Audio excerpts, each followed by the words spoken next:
इंसान का कर्म ही उसके भविष्य का चयन करता है। इंसान का कर्म अगर अच्छा हो तो उसका भविष्य भी अच्छा ही रहता है। अभी आप जो कुछ भी हैं, जिस भी परिस्थिति में हैं, वह आप केवल अपने कर्मों की वजह से हैं। अगर आप अपने भविष्य को बेहतर बनाना चाहते हैं तो उसके लिए आपको अच्छा कर्म करना पड़ेगा।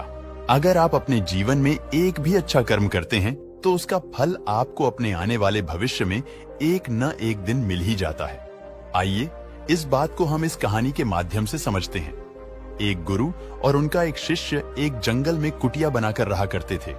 गुरु अब बूढ़े हो चुके थे, परंतु उनका शिष्य अभी जवान था। गुरु एक बहुत बड़े ध्यानी व्यक्ति थे। जब वे ध्यान करने बैठते तो दो दो दिनों तक ध्यान ही करते रहते। गुरु के पास एक अनोखी शक्ति थी। वे ध्यान की अवस्था में भविष्य को भी देख सकते थे। एक दिन जब वह ध्यान कर रहे थे तो उन्होंने देखा कि आज से ठीक 8वें दिन उनके युवा शिष्य की मृत्यु हो जाएगी। उन्होंने अपने शिष्य को अपने पास बुलाकर कहा, मैं तुम्हें अगले 7 दिनों की छुट्टी देता हूं। तुम इन 7 दिनों के लिए अपने घर रहकर आ सकते हो। शिष्य ने खुशी से कहा, क्या यह सच है गुरुजी? गुरु ने कहा, हाँ। शिष्य ने मुस्कुराते हुए कहा, मेरा पिछले कई दिनों से अपने घर वालों से मिलने का मन कर रहा था।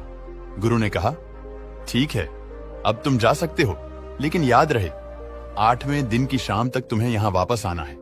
शिष्य ने सर हिलाते हुए कहा, ठीक है गुरुजी, मैं आ जाऊंगा, लेकिन आप अपना ख्याल रखिएगा।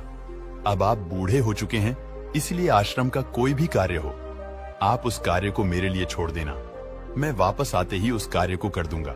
इसके बाद वह शिष्य गुरु का आशीर्वाद लेकर पहाड़ी से नीचे उतर गया, बिना यह देखे कि गुरु की आंखों में अपने शिष्य को खोने का दर्द था। शिष्य के गांव के रास्ते पर एक नदी बहती थी। उस नदी के किनारे चींटियों का एक पहाड़ था, जहां लाखों चींटियां थीं। उनमें से कुछ चींटियां लगातार पहाड़ के अंदर जा रही थीं और कुछ बाहर आ रही थीं, जिनमें से कुछ चींटियां एक दूसरे से टकरा जाते और फिर अपना रास्ता बदल लेते। यह सब देख शिष्य को बड़ा आनंद आ रहा था। वह देर तक वहीं खड़ा होकर उन चींटियों को देखता रहा। उसने देखा कि नदी का पानी धीरे धीरे बढ़ रहा है, जिससे उठने वाली लहरें चींटियों की पहाड़ तक पहुंच सकती है, और इसकी वजह से ये लाखों चींटियां बेवजह मारी जाएंगी।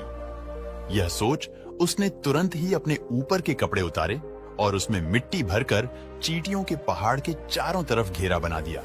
साथ ही उसने बड़े ही कलात्मक तरीके से मिट्टी को काटकर एक छोटी सी नाली बना दी, ताकि लहरों से आने वाला पानी नाली के माध्यम से वापस नदी में चला जाए। इसके बाद वह नदी पार कर अपने घर चला गया। घर पहुंचने के बाद उसके 8 दिन कब बीत गए उसे पता ही नहीं चला। 8वें दिन उसे याद आया कि आज शाम तक तो गुरु ने आश्रम में लौटने का आदेश दिया था। फिर उसने उस रात ही अगली सुबह आश्रम के लिए निकलने हेतु सारी तैयारी कर ली थी। सुबह होते ही वह आश्रम के लिए निकल पड़ा। उसे उम्मीद थी कि वह शाम होने से पहले ही आश्रम वापस पहुंच जाएगा। शाम हो चुकी थी। यहाँ गुरु आश्रम में बैठे बैठे यह सोच रहे थे कि आज तो 9वां दिन है। अब तक तो मेरा शिष्य इस दुनिया को छोड़ चुका होगा। वह इस बात से काफी दुखी थे कि मरने से पहले आखिरी बार वह अपने शिष्य को देख न सके। गुरु बैठे हुए यह सब सोच ही रहे थे कि उन्हें दूर से एक इंसान आता हुआ दिखाई दिया। उन्होंने ध्यान से देखा तो चौंक गए। अरे ये तो मेरा शिष्य है। गुरु ने दौड़कर अपने शिष्य को गले से लगा लिया।